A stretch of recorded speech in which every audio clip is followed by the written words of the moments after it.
നമസ്കാരം. വയനാട് ദുരന്തവുമായി ബന്ധപ്പെട്ട് പ്രതിപക്ഷ നേതാവ് വി.ഡി. സതീശൻ ആ ദുരന്തത്തിലെ അതിജീവിതർക്ക് മുന്നിൽ കഴിഞ്ഞ ദിവസം പറഞ്ഞു വെച്ച വാചകം മനുഷ്യനായി പിറന്നവർ ചെയ്യാൻ പാടില്ലാത്ത കാര്യമാണ്. വി.ഡി. സതീശൻ പറഞ്ഞ പല നുണകളും നിങ്ങളുടെ മുന്നിലേക്ക് അതിൻ്റെ യാഥാർത്ഥ്യം എന്താണ് എന്നുള്ള നിലയ്ക്കും ഇന്നലകളിൽ ഈ വിഷയത്തിൽ എന്താണ് പറഞ്ഞത് എന്ന നിലയ്ക്കൊക്കെ പല കാര്യങ്ങളും തുറന്നു കാട്ടിയിട്ടുണ്ട്.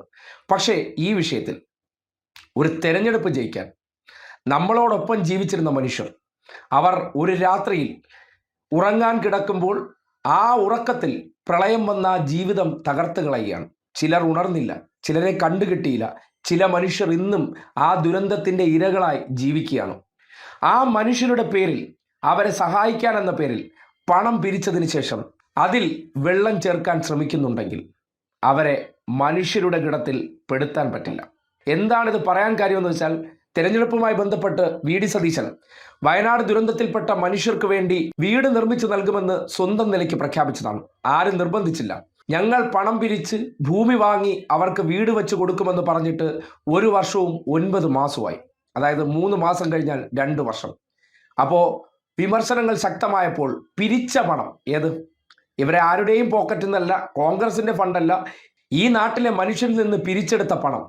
ആ പണവുമായി ബന്ധപ്പെട്ട് നിങ്ങൾ വീട് വെച്ച് കൊടുക്കുമെന്നുള്ള വാഗ്ദാനം എന്തായി എന്ന് ചോദിക്കുമ്പോൾ വീടിന്റെ നിർമ്മാണ പ്രവർത്തനങ്ങൾ ആരംഭിച്ചു കഴിഞ്ഞു, സംശയമുണ്ടെങ്കിൽ പോയി നോക്കുക എന്ന് മാധ്യമങ്ങൾക്ക് മുന്നിൽ വെല്ലുവിളി നടത്തുകയാണ്.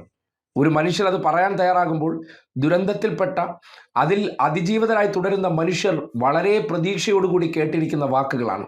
അതിൽ കള്ളം പറഞ്ഞിട്ടുണ്ടെങ്കിൽ അയാൾ ഒരു രാഷ്ട്രീയക്കാരനാണോ, ഇനി ഏത് പ്രൊഫഷൻ ആയിക്കോട്ടെ, അങ്ങനെ ചെയ്യാൻ പാടുള്ള കാര്യമാണ്. എന്തായാലും ഇന്നലത്തെ പ്രതികരണം കേൾക്കും. ഞാൻ ചെയ്യട്ടെ, 1 കൊല്ലം പിടിച്ചു സർക്കാർ സ്ഥലം മേടിക്കാൻ. കേൾക്ക്, 1 കൊല്ലം ഞങ്ങൾക്ക് അവിടെ സ്ഥലം തരാമെന്നാണ് പറഞ്ഞിരുന്നത്. അവസാനം പറഞ്ഞു ഞങ്ങൾക്ക് പ്രത്യേകമായി സ്ഥലം തരില്ല എന്ന് പറഞ്ഞു. അപ്പോഴാണ് ഞങ്ങൾ സ്ഥലം അന്വേഷിക്കാൻ പോയത്. ലീഗ് അതിന് പോയില്ല. ലീഗ് നേരത്തെ സ്ഥലം മേടിച്ചു. സർക്കാർ തരില്ല എന്ന് പറഞ്ഞപ്പോഴാണ് കോൺഗ്രസ് സ്ഥലം മേടിക്കുന്നത്. സർക്കാർ 1 കൊല്ലം എടുത്തപ്പോൾ ഞങ്ങൾ 4 മാസം കൊണ്ട് സ്ഥലം മേടിച്ചു. ഞങ്ങൾ കല്ലിട്ട് അവിടെ പണി തുടങ്ങി. നിങ്ങൾ അന്വേഷിച്ച് നോക്ക്. കേട്ടല്ലോ, നിങ്ങൾ പോയി നോക്ക്. ഞങ്ങൾ അവിടെ നിർമ്മാണ പ്രവർത്തനം ആരംഭിച്ചു. ഇന്നലകളിൽ ഇതുപോലെയൊക്കെ നാട്ടുകാരെ കോൺഗ്രസ്സുകാർക്ക് പറഞ്ഞു പറ്റിക്കാമായിരുന്നു. പക്ഷെ പുതിയ ഡിജിറ്റൽ കാലഘട്ടത്തിൽ അവിടെ സംവിധാനങ്ങളെല്ലാം ഉള്ളപ്പോൾ അന്വേഷിച്ച് പോകില്ലെന്ന് സതീശൻ കരുതിയോ? കുറച്ച് മാധ്യമങ്ങൾക്ക് PR പണിക്ക് വേണ്ടി അവരുടെ മുതലാളിമാർക്ക് പണം കൊടുത്തിട്ടുള്ളതിനാൽ അവർ പോകില്ലായിരിക്കും. പക്ഷെ എന്ന് കരുതിക്കൊണ്ട് എല്ലാവരും അവിടെ പോകാതിരിക്കുമെന്ന് സതീശൻ കരുതുന്നിടത്താണ് കുന്നുംപറ്റയിലെ ആ ഭൂമിയിലേക്ക് ഇന്നിപ്പോൾ റിപ്പോർട്ടർ ചാനലിന്റെ വാർത്താ സംഘം എത്തിയത്. ആ വാർത്താ സംഘം കാണിച്ച ദൃശ്യവും ഒപ്പം തന്നെ അവിടുത്തെ ഒരു നാട്ടുകാരിയായിട്ടുള്ള ചേച്ചിയുടെ പ്രതികരണം എടുത്തു. നിങ്ങളിത് കേൾക്കണം. അധികാരത്തിനു വേണ്ടി രാഷ്ട്രീയ ഫ്രോഡ് കാണിക്കുന്നു. ആരെ മുന്നിൽ നിർത്തി? പാവപ്പെട്ട ദുരിതം പേറുന്ന മനുഷ്യരെ മുൻനിർത്തി. ഇതേ കേട്ടെ. കല്ലിട്ട് അവിടെ പണി തുടങ്ങി. നിങ്ങളൊന്ന് അന്വേഷിച്ചു നോക്കാനാണ് പ്രതിപക്ഷ നേതാവ് പറഞ്ഞത്. ഞങ്ങൾ അന്വേഷിച്ചു.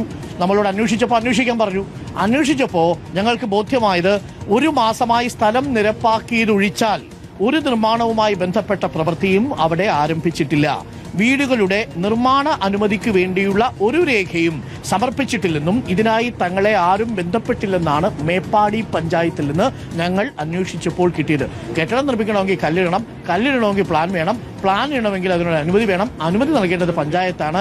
അനുമതിക്ക് വേണ്ടി തങ്ങളെ സമീപിച്ചിട്ടില്ല എന്നാണ് മേപ്പാടി പഞ്ചായത്തിന്റെ പ്രതിനിധികൾ പറയുന്നതെന്നാണ് ദീപക് മോഹൻ റിപ്പോർട്ട് ചെയ്യുന്നത്. അങ്ങനെയാണെങ്കിൽ പഞ്ചായത്തിന് അനുമതിയില്ലാതെ നിർമ്മാണ പ്രവർത്തനങ്ങൾ എങ്ങനെ തുടങ്ങാൻ പറ്റുമെന്നൊരു പ്രധാനപ്പെട്ട ചോദ്യമുണ്ട്. ദീപക് മോഹൻ, അപ്പോൾ പ്രതിപക്ഷ നേതാവ് ഇന്നലെ പറഞ്ഞത് കളവാണോ? യാഥാർത്ഥ്യം എന്താണ്? നിർമ്മാണ പ്രവർത്തനം അവിടെ തുടങ്ങിയിട്ടില്ല എന്നാണോ നമ്മൾ മനസ്സിലാക്കുന്നത്? മേപ്പാടി പഞ്ചായത്തിൽ നിന്ന് നമുക്ക് ലഭിക്കുന്ന പ്രതികരണം എന്താണ് ദീപക്? അരുൺകുമാർ, 1 മാസവും 3 ദിവസവുമായി കോൺഗ്രസിന്റെ ഭൂമി, അതായത് ഉരുൾപൊട്ടൽ ദുരന്ത ബാധിതർക്കായി കോൺഗ്രസ് മേപ്പാടി കുന്നംപറ്റയിൽ നിർമ്മിച്ചു നൽകുന്ന വീടുകളുടെ ആ സ്ഥലത്തെ ഭൂമി ഏറ്റെടുത്തിട്ട് അതിന്റെ ഉദ്ഘാടന പ്രവൃത്തി കഴിഞ്ഞ് 1 മാസവും 3 ദിവസവുമായി. ഞങ്ങൾ നിൽക്കുന്ന ആ സ്ഥലം, ആ ദൃശ്യങ്ങളാണ് തെളിവ്. അരുൺകുമാർ ചോദിച്ച ചോദ്യത്തിനുള്ള മറുപടി എന്ന് പറയുന്നത് ഈ ദൃശ്യങ്ങളിലൂടെ നൽകാനാണ് ഞങ്ങൾ ഉദ്ദേശിച്ചിരിക്കുന്നത്. ഇപ്പോൾ കാണാം, അതായത് ഇന്നലെ പ്രതിപക്ഷ നേതാവ് പറഞ്ഞ നിർമ്മാണ പ്രവൃത്തി ആരംഭിച്ചു, വീടുകളുടെ പണി തുടങ്ങി എന്ന് പറയുന്ന സ്ഥലമാണിത്. ഏകദേശം 1 മാസമായി ഇങ്ങനെ തന്നെയാണ് ഈ ഭൂമിയുടെ കിടപ്പ്. അതായത് ഇന്നലെ രാത്രി 8:30 വരെ മേപ്പാടി പഞ്ചായത്തിലെ സെക്രട്ടറിയോടോ അല്ലെങ്കിൽ മേപ്പാടി പഞ്ചായത്ത് അധികൃതരോടോ ഇതുമായി ബന്ധപ്പെട്ട ഒരു തരത്തിലുമുള്ള അനുമതിക്കോ അല്ലെങ്കിൽ കെട്ടിട നിർമ്മാണത്തിന് വേണ്ടിയുള്ള അനുമതിക്കായിട്ടോ സമീപിച്ചിട്ടില്ല എന്നാണ് മേപ്പാടി പഞ്ചായത്ത് അധികൃതർ ഇന്നലെ രാത്രി വരെ നമ്മളോട് പറഞ്ഞത്. ഇതുമായി ബന്ധപ്പെട്ട് ആരും തന്നെ ഇവരെ സമീപിച്ചിട്ടില്ല. നമുക്ക് ദൃശ്യങ്ങളിൽ കാണാം തൊട്ടടുത്തുള്ള ഈ മരങ്ങളൊക്കെ അന്ന്, അതായത് ഈ ഭൂമി വാങ്ങിയ സമയത്ത് ഏറ്റെടുക്കുന്നതുമായി ബന്ധപ്പെട്ട് ഉദ്ഘാടനത്തിന് മുൻപ് ഈ ഭൂമിയിലെ കാപ്പിച്ചെടികളും മറ്റു മരങ്ങളുമൊക്കെ പിഴുതുമാറ്റി ഭൂമി നിരപ്പാക്കിയത് മാത്രം ഒഴിച്ചാൽ മറ്റൊരു തരത്തിലുമുള്ള നിർമ്മാണ പ്രവൃത്തി ഇവിടെ തുടങ്ങിയിട്ടില്ല എന്ന് തന്നെയാണ് നമുക്ക് പ്രഥമ ദൃഷ്ട്യാ നമുക്ക് മനസ്സിലാകുന്നത്. അതിന്റെ പണിയൊക്കെ തുടങ്ങിയിട്ട് എത്ര ആളാണ് ചേച്ചി? ഇവരിപ്പോ വന്നിട്ട് എന്താ പണി തുടങ്ങി? ആ ദൃശ്യങ്ങളൊന്ന് കാണിക്കൂ ടോണി.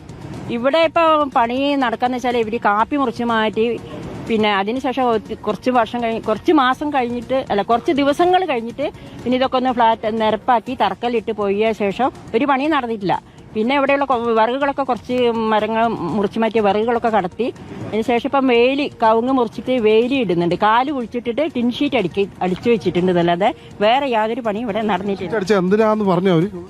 അത് ഒരു സംരക്ഷണത്തിന് വേണ്ടിയിട്ടാണ് പറഞ്ഞത്. ചില മൃഗങ്ങളെ സംരക്ഷണവും പിന്നെന്താ ചാനലുകാരൊക്കെ കൂടുതൽ വീഡിയോ കാര്യങ്ങൾ അതിൻ്റെ ഉള്ളിൽ കയറി പ്രവർത്തിക്കുന്നുണ്ട്. അതിന് ഒരു സംരക്ഷണം എന്നാണ് പറഞ്ഞത്. പണി ഇപ്പോഴും വേലിപ്പണി ടിൻഷീറ്റിട്ട് നടന്നുകൊണ്ടിരിക്കുന്നുണ്ട്. കേട്ടല്ലോ, ഉദ്ഘാടന നാടകത്തിന് വേണ്ടി രാഹുൽ ഗാന്ധിയെ കൊണ്ടുവന്ന് ഒരു കല്ലിടൽ പിന്നെ നമ്മുടെ ആസ്ഥാന പരിപാടിയാണ്. ജനങ്ങളുടെ മുന്നിൽ ക്യാമറകൾ വിളിച്ചു വരുത്തിയ ഒരു ആഘോഷത്തിന്റെ പേരിൽ പിരിവെടുത്ത പണത്തിന് ഒരു കല്ലിടുക. ആ കല്ലിട്ടതിന് ശേഷം പിന്നീട് എന്ത് ചെയ്യാതിരിക്കുക, ആ വഴിയേ പോകാതിരിക്കുക. അത് ഈ മനുഷ്യരുടെ കാര്യത്തിലും കാണിക്കുകയാണ്. നല്ല പ്രതിപക്ഷമായിരുന്നെങ്കിൽ കേട്ടല്ലോ പറഞ്ഞത്, അവിടെ കുറച്ച് കാപ്പി വെട്ടിക്കളഞ്ഞതും അല്ലെങ്കിൽ കുറച്ച് കവുങ്ങുകൾ മുറിച്ച് കളഞ്ഞതിനപ്പുറം ഒരു ചുക്കും ചെയ്തില്ല. പന്തൽ കെട്ടാൻ വേണ്ടി അന്ന് കുറച്ച് സ്ഥലം നിരപ്പാക്കി. എന്നിട്ട് പഞ്ചായത്തിൽ പോലും ഒരു വീടിന് അപേക്ഷ കൊടുത്തിട്ടില്ല. പ്രാഥമികമായിട്ട് നിർമ്മാണ പ്രവർത്തനം നടത്തണമെന്നുണ്ടെങ്കിൽ പഞ്ചായത്തിന്റെ അനുമതി വേണം. അതിനുവേണ്ടി ചെറുവിരൽ അനക്കിയിട്ടില്ല. പക്ഷേ മാധ്യമങ്ങൾക്ക് മുന്നിൽ അദ്ദേഹം പറഞ്ഞത് ഒരിക്കൽ കൂടി നിങ്ങൾ കേൾക്കണം. ഞാൻ ചെയ്യട്ടെ, ഒരു കൊല്ലം പിടിച്ചു സർക്കാർ സ്ഥലം മേടിക്കാൻ. കേൾക്ക്, ഒരു കൊല്ലം ഞങ്ങൾക്ക് അവിടെ സ്ഥലം തരാമെന്നാണ് പറഞ്ഞിരുന്നത്. അവസാനം പറഞ്ഞു ഞങ്ങൾക്ക് പ്രത്യേകമായി സ്ഥലം തരില്ല എന്ന് പറഞ്ഞു. അപ്പോഴാണ് ഞങ്ങൾ സ്ഥലം അന്വേഷിക്കാൻ പോയത്. ലീഗ് അതിന് പോയില്ല. ലീഗ് നേരത്തെ സ്ഥലം മേടിച്ചു. സർക്കാർ തരില്ല എന്ന് പറഞ്ഞപ്പോഴാണ് കോൺഗ്രസ് സ്ഥലം മേടിക്കുന്നത്. സർക്കാർ ഒരു കൊല്ലം എടുത്തപ്പോൾ ഞങ്ങൾ 4 മാസം കൊണ്ട് സ്ഥലം മേടിച്ചു. ഞങ്ങൾ കല്ലിട്ട് അവിടെ പണി തുടങ്ങി. നിങ്ങൾ അന്വേഷിച്ച് നോക്ക്.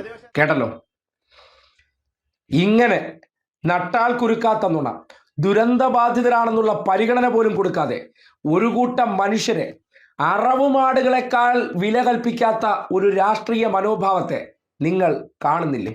ഇങ്ങനെ ഏതെങ്കിലും ഒരു മനുഷ്യനോട് ചെയ്യാമോ? ആശ്രയമറ്റുപോയ മനുഷ്യരാണ്.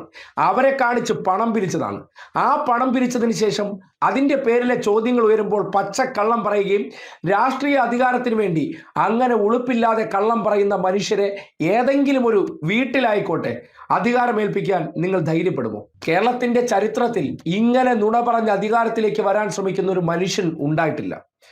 നിങ്ങൾ സംഭവിക്കുന്ന കാര്യം ജനങ്ങളോട് പറയൂ. ഇതുകൊണ്ട് ഞങ്ങൾക്കതിന് പറ്റിയില്ല, അത് അന്തസ്സുള്ള പ്രവർത്തനമാണ്. പക്ഷേ ചെയ്യാത്തതൊക്കെ ചെയ്തു എന്നും അല്ലെങ്കിൽ നടക്കാത്തത് നടന്നു എന്നും പറയുന്ന വ്യക്തികൾ നിങ്ങളുടെ മുന്നിൽ ഏതെങ്കിലും ഗ്യാരണ്ടി വെച്ചാൽ നടക്കുമെന്ന് കരുതുന്നുണ്ടോ നിഷ്കളങ്കരെ? അപ്പോൾ പറയുന്ന നുണകൾ, അതിൻ്റെ തീവ്രത നിങ്ങൾ മനസ്സിലാക്കുക. നേട്ടത്തിനു വേണ്ടി എന്തും പറയാൻ മടിയില്ലാത്ത വ്യക്തികളാണെങ്കിൽ ചതിക്കുമെന്നുള്ള കാര്യത്തിൽ ഒരു സംശയവും വേണ്ട. അതുകൊണ്ടാണ് ദുരന്തത്തിൽപ്പെട്ട മനുഷ്യരോട് മനസാക്ഷിയില്ലാത്ത ഈ പ്രവർത്തനവും അവരെ വാക്കുകൾ കൊണ്ട് പിന്നെയും വഞ്ചിക്കുന്ന പ്രവർത്തനം സതീശൻ തുടരുന്നത്.